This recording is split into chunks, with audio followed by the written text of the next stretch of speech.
Hello everyone, welcome to my channel. నేను మీ లక్ష్మీ శ్రీనివాస్ అండి. అందరూ ఎలా ఉన్నారు? నేనైతే చాలా బాగున్నానండి. అందరూ కూడా బాగుంటారని మనస్ఫూర్తిగా నమ్ముతూ ఇవాల్టి వ్లాగ్లోకి అయితే వెళ్ళిపోతామా?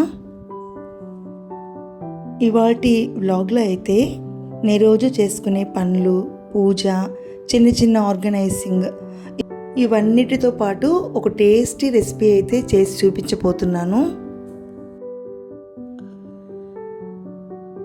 ఇక్కడైతే ముందుగా ఇల్లంతా కూడా క్లీన్ చేసుకొని మాబింగ్ అంతా చేసుకొని ఇంకా చిన్న చిన్న ఆర్గనైజింగ్ అన్నీ ఉంటాయి కదండి, అవన్నీ కూడా చేసుకొని ముగ్గు అన్నీ కూడా వేసుకొని ఇక్కడ పూజకైతే రెడీ చేసుకుంటూ ఉన్నానండి. ముందు పూజ పని అనేది ఫినిష్ చేసుకుంటేనే నాకు చాలా సాటిస్ఫాక్షన్గా అయితే ఉంటుందండి. ఆ రోజంతా ఫుల్ అయినట్టుగా నాకు ఉంటుంది. లేకపోతే ఏదో అన్ని పనులు కూడా బ్యాలెన్స్గా ఉన్నట్టుగానే అనిపిస్తుందండి. మనం రోజు చేసుకునే చిన్న పూజ కూడా మన జీవితంలో పెద్ద మార్పుల్ని తీసుకొస్తుందని పరిపూర్ణంగా అయితే నమ్ముతాను.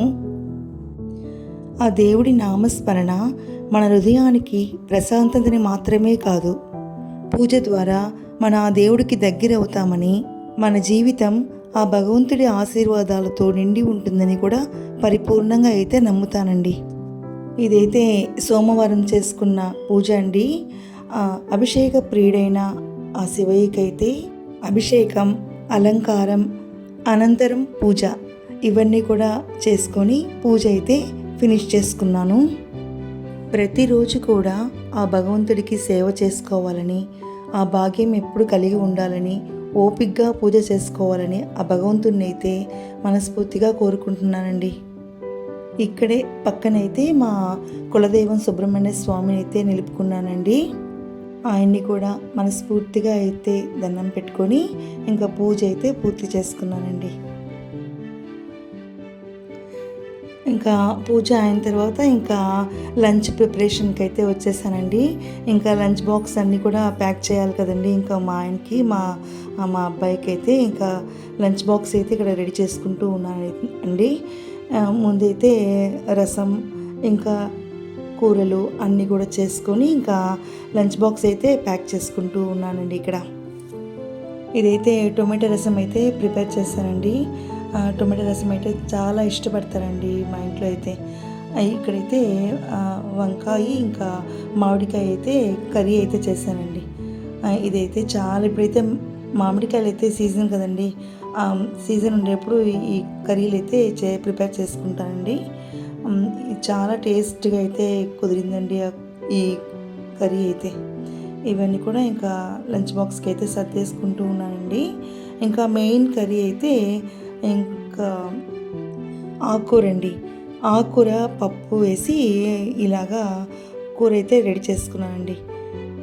ఈ రెసిపీ అయితే నేను ఇంతకుముందే మీకు ఈ రెసిపీ ఒకటే ఒక చిన్న వ్లాగ్ లాగా పెట్టున్నానండి. షార్ట్స్లో అయితే పెట్టున్నానండి. చాలా టేస్ట్గా ఉంటుందండి ఈ రెసిపీ అయితే.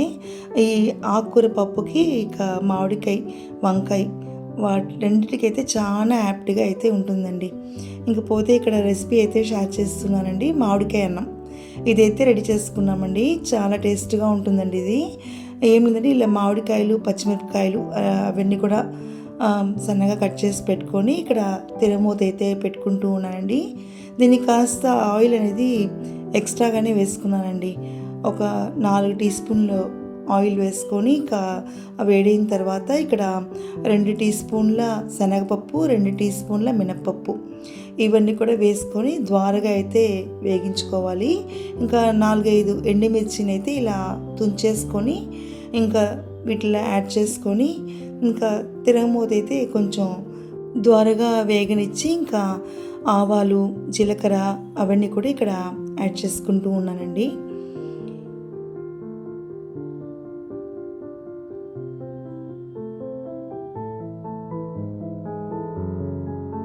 కాస్త ఇంగువ కూడా వేసుకుంటూ ఉన్నానండి. ఇవన్నీ ద్వారగా వేగిన తర్వాత మనం లాస్ట్లో అయితే ఇంగువ అయితే యాడ్ చేసుకోవాలండి. మొత్తానికి వేగిపోయిందండి. ఇప్పుడైతే నేను మామిడికాయ, పచ్చిమిర్చి, కరివేపాకు ఇవన్నీ కూడా యాడ్ చేసుకొని కాస్త పసుపు, ఇంకా ఈ మిశ్రమానికి తగ్గట్టుగా ఉప్పు అనేది యాడ్ చేసుకొని ఇంకా బాగా మగ్గనివ్వాలండి. మనం మూత పెట్టి మగ్గనిచ్చామంటే బాగా మగ్గిపోతుందండి. ఒక 5 to 7 మినిట్స్ అలా ఉండిచ్చామంటే ఇంకా మామిడికాయ అయితే లేత మామిడికాయ అండి, చాలా ఈజీగా అయితే మగ్గిపోయిందండి. ఈ మామిడికాయ అయితే మనం తురిమి కూడా వేసుకోవచ్చండి. తురిమేమంటే మరీ పచ్చడిలాగా అయిపోతుందండి. దాన్ని మనం రైస్లో కలిపేటప్పుడు ముద్దగా అయితే వచ్చేస్తుంది. రైస్ అయితే పొడి పొడిగా అయితే రాదండి. నేనైతే తొక్కుతోనే సన్నగా కట్ చేసి అయితే వేసేసానండి తిరగమూతలో. ఇదైతే కాస్త వేగిన తర్వాత కచ్చాపచ్చాగా మనం తినేటప్పుడు, మనం నోటికి తగిలేటప్పుడు చాలా టేస్ట్గా ఉంటుందండి. ఇప్పుడైతే చాలా వరకు అయితే మగ్గిపోయిందండి. ఇంకా కాస్త మగ్గాల్సినట్టుగా ఉంటే ఇక్కడైతే దీనైతే సెట్ చేసుకుంటూ ఉన్నానండి. ముందుగానే 1.5 కప్పు రైస్ కుక్ చేసి బాగా కూల్ డౌన్ చేసి పెట్టుకున్నానండి. ఇక్కడైతే దీనికైతే మామిడికాయ, ఒక చిన్న సైజ్ మామిడికాయ అయితే కట్ చేసి ఇక్కడ చేసుకుంటూ ఉన్నానండి. పచ్చిమిర్చి అయితే ఒక 5-6 పచ్చిమిర్చి అయితే కట్ చేసి ఇక్కడ తిరగమూతలు అయితే వేసుకున్నానండి. ఇప్పుడు ఆ మిశ్రమం అంతా బాగా మగ్గిపోయిందండి. ఆ మిశ్రమంని అన్నంలో అయితే కలిపేసుకున్నానండి. ఇక్కడ అన్నం కూడా రెడీ అయిపోయి దానికైతే యాప్ట్గా పొటాటో ఫ్రై అయితే రెడీ చేసుకున్నామండి. చాలా టేస్ట్గా అయితే రెండు కుదిరిందండి. ఇక్కడ గ్రైండర్ పని అయితే స్టార్ట్ చేసుకున్నాను. నేనైతే ఒక 2 kg రైస్ అయితే ఒక 5-6 అవర్స్ బాగా నానబెట్టుకొని, దానికి పప్పు అయితే ఒక 1/2 kg పప్పు, అది కూడా మెంతులు వేసి నానబెట్టుకొని, ఇంకా బాగా ఈ రెండింటిని కూడా ఒక 5-6 అవర్స్ అయితే నానబెట్టుకున్నానండి.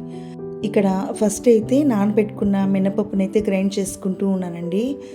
మినపప్పు గ్రైండ్ అవ్వడానికే చాలా టైం తీసుకుంటుందండి. బియ్యం అయితే త్వరగా గ్రైండ్ అయిపోతుందండి. ఇలా అయితే నేను 2 బాక్సులు అయితే సెపరేట్గా తీసుకుంటానండి. ఒక బాక్స్ అయితే ఇడ్లీకని పెట్టుకుంటానండి, ఇంకో బాక్స్ అయితే దోశకని అయితే విడిగా తీసుకుంటానండి. మినపప్పు అయితే బాగా మెత్తగా గ్రైండ్ అయిన తర్వాత బియ్యం అయితే కొంచెం పరగ్గా అయితే గ్రైండ్ చేసి తీసుకుంటానండి. ఇక్కడ ఉప్పు కూడా యాడ్ చేసుకొని పులి పెట్టుకుంటూ ఉన్నానండి. ఇలా 2 బాక్సులు అయితే సపరేట్గా తీసుకుంటే నాకైతే ఎక్కువ పులువకుండా ఉన్నట్టుగా అనిపిస్తుందండి. ఇక్కడ గ్రైండర్ పని కూడా వచ్చేసింది. ఇంకా గ్రైండర్ అంతా కూడా క్లీన్ చేసేసానండి. ఇవన్నీ చేసుకుంటూ మీకైతే చెప్పుకుంటూ ఈ వీడియో ఎండ్కైతే వచ్చేసానండి. ఇవాళ నా డైలీ రొటీన్ అయితే మీకు ఈ వ్లాగ్ అయితే మీకు నచ్చిందని నమ్ముతున్నానండి. ఈ పనులతో పాటు ఇంకా డిన్నర్ పని కూడా సైడ్ బై సైడ్ అయితే ఫినిష్ చేసుకున్నామండి. డిన్నర్ అయితే ఏం పెద్దగా లేదండి, రవా కిచిడి అయితే చేసుకున్నాము. దాని తర్వాత ఇలా పుచ్చపండు అయితే తెచ్చారండి, దాన్ని అయితే ఇక్కడ తీసుకుంటూ ఉన్నామండి. అంతేనండి ఇవాళ వీడియో. మరొక వీడియోలో మళ్ళీ అయితే మిమ్మల్ని కలుస్తానండి. అంతవరకు ఉంటానండి. బాయ్ అండి.